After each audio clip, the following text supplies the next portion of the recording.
Stepmom's scheme backfired. Dad's company was already mine.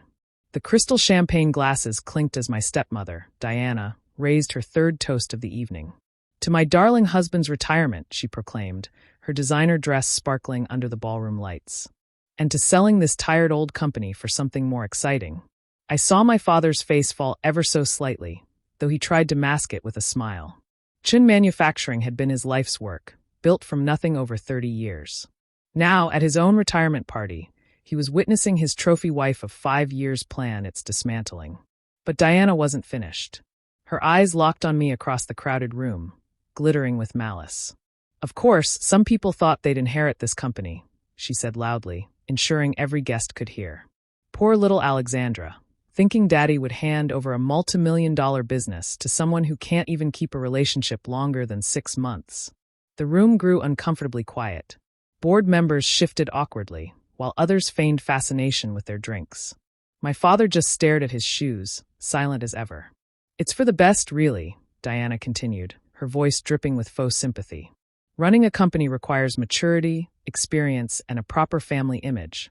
She patted her perfectly flat stomach, a pointed reminder of her recent announcement that she was trying to give my father a real heir. I felt my cheeks flush, but I kept my expression neutral. Let her have her moment. She had no idea what was coming. Would you like to say something, Alexandra? Diana asked sweetly, her voice a thin veneer of civility. Perhaps congratulate your father on his retirement and his wise decision about the company's future. I stood slowly, smoothing my black blazer. At 28, I was young for a CFO, but I had earned every step up the corporate ladder, something Diana had no clue about. She thought I was just another middle manager, kept around out of my father's guilt after my mother's death. Actually, I began, my voice steady and clear, I do have something to say. Diana's smirk widened as I stepped to the center of the room. She likely expected tears, pleading, or maybe a scene. Instead, I pulled a thick envelope from my briefcase. 6 months ago, I said, addressing the room, Chin Manufacturing underwent a quiet restructuring. The board approved it unanimously. I glanced at the board members, who nodded subtly. My father transferred majority ownership to a new holding company. Diana's smirk faltered. My father looked up, confusion crossing his face. The holding company is called NLW Enterprises, I continued, savoring the growing unease in Diana's eyes. NLW stands for Mary Louise Wong, my mother's name. Diana's champagne glass shook in her hand. What are you talking about?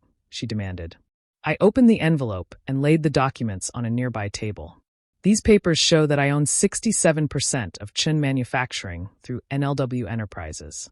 My father retains 30%, and the remaining 3% is distributed among key employees.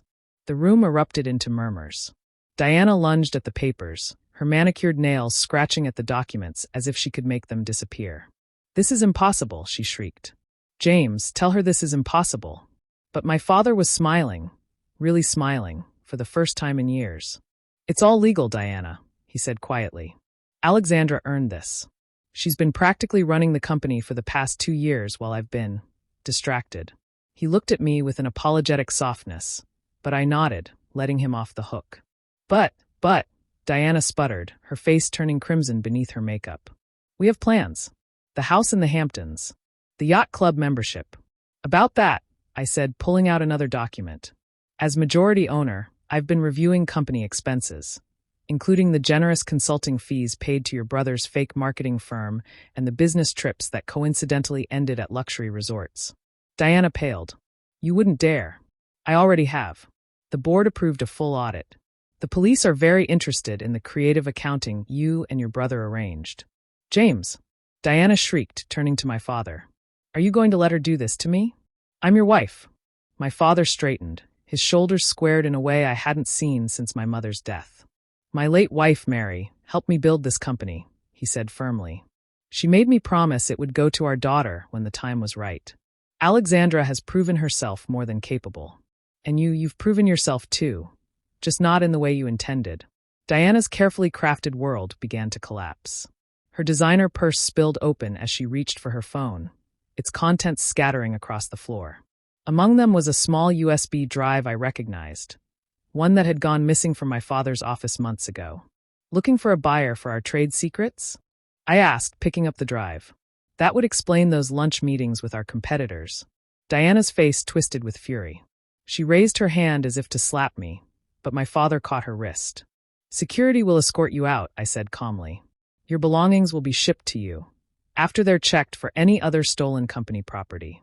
Oh, and don't worry about the prenup. It has a lovely clause about corporate espionage.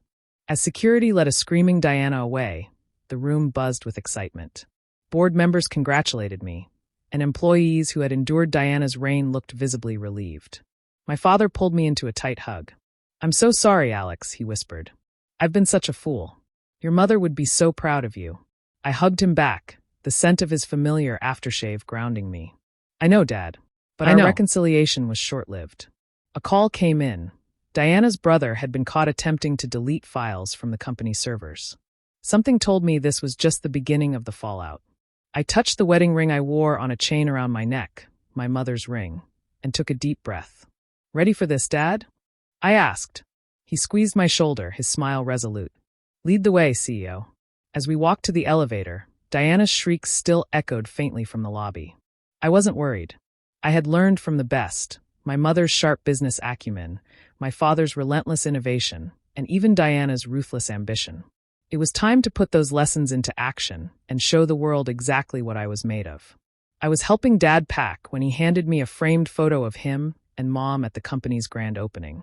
She's been on my mind a lot, he said softly. She always said you had her business instincts. Watch out for that girl, she'd tell me. She'll outshine us both someday. Before I could respond, my phone buzzed. It was Marcus, our head of IT security. Miss Chin, we have a situation. Multiple unauthorized attempts to access our servers. And you need to see this. Minutes later, I was staring at my computer screen in disbelief. Someone had leaked confidential company emails to our biggest competitor. But these weren't just any emails. They were carefully chosen to make it look like Chin Manufacturing was engaged in corporate espionage. Diana, I muttered. She's trying to trigger an industry investigation. That's not all, Marcus added grimly. She's also leaked evidence suggesting your takeover of the company was illegal. The press is already running with the story. Right on cue, my phone exploded with notifications. Tech heiress in hostile takeover scandal, read one headline. Family drama threatens industry giant, declared another. Dad looked stricken. Alex, I'm so sorry. If I hadn't brought Diana into our lives. No, Dad, I cut him off. This isn't your fault. But I know whose fault it is. I pressed the intercom. Janet, call an emergency board meeting. And get me Victoria Chin on the line. Your cousin? The federal prosecutor? Dad asked, surprised. I smiled grimly. Diana wanted to play dirty. Time to show her what that really means. The next few hours were chaos. Diana had gone on a morning news show, playing the part of the concerned wife perfectly. I just want to protect my husband's legacy, she said tearfully. Alexander's hostile takeover has devastated him. And now, with these allegations of corporate espionage. But Diana had made one critical mistake. In her rush to destroy me, she'd used a stolen USB drive to access company files, leaving a clear digital trail. Got her, Marcus announced triumphantly. Every unauthorized access, every leaked document. It all traces back to her brother's IP address. He grinned. And we found something else. Emails between Diana and our biggest competitor, dating back months before she married your father. The pieces clicked into place. She targeted Dad from the beginning, I realized. The whole marriage was a corporate raid. The oldest trick in the book, Dad said quietly, shaking his head. And I fell for it. Just then, my cousin Victoria called back. After hearing the situation, she was silent for a moment. You know, she said, finally, we've been investigating Diana's brother's firm for months. Tax fraud, money laundering. But we could never prove where the money was coming from. This could be exactly what we need. Do it, I said firmly. The next day, as Diana prepared for another TV interview to slander me, federal agents raided her brother's office.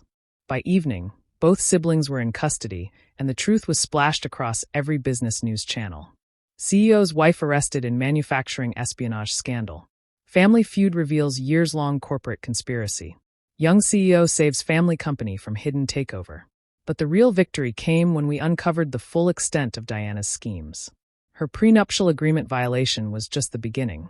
The federal investigation revealed offshore accounts, shell companies, and a history of targeting wealthy business owners through marriage scams. 7 other victims, Victoria told me. All wealthy men. All with valuable companies. You and your father were supposed to be number 8. In the end, Diana and her brother faced federal charges for corporate espionage, fraud, and money laundering. The evidence was overwhelming. But before they were led away, I visited Diana in custody.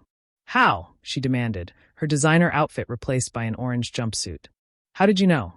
I pulled out an old photo of my mother at my age, standing proudly in front of Chin Manufacturing. Because my mother dealt with people like you all the time, I said. She taught me to spot the vultures circling our company. That's why she made Dad promise to train me to protect her legacy. I leaned closer.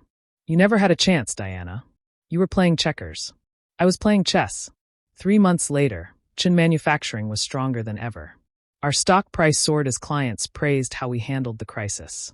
Dad was fully retired now, traveling the world and sending me postcards from places Mom had always dreamed of visiting. As for me, I hung Mom's photo in my office, the CEO's office, right next to our latest award. Innovation and Leadership, Alexander Chin named Youngest CEO of the Year. But my favorite moment came during a charity gala. I overheard 2 society women gossiping. Did you hear about James Chen's daughter? The one who exposed that gold digger conspiracy?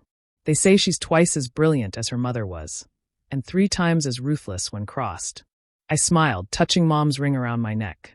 They had no idea. In business, as in life, the best revenge isn't serving it cold. It's building something so strong no one dares try to destroy it again. That evening, Dad called from Greece. Your mother would be so proud, he said, his voice thick with emotion. Not just of the company, but of who you've become. Looking out over the city from my office window, I thought about everything, the lessons, the losses, the victories. I learned from the best, I replied. Both of you. After all, that's what a real family legacy is about. Not just the money or the company, but the strength to protect what matters, the wisdom to see true from false, and the courage to fight for what's yours. Diana had tried to destroy us. Instead, she'd helped me become exactly the CEO Chin Manufacturing needed. One who could spot a threat from a mile away and handle it with the perfect mix of grace and steel. Just like Mom would have done.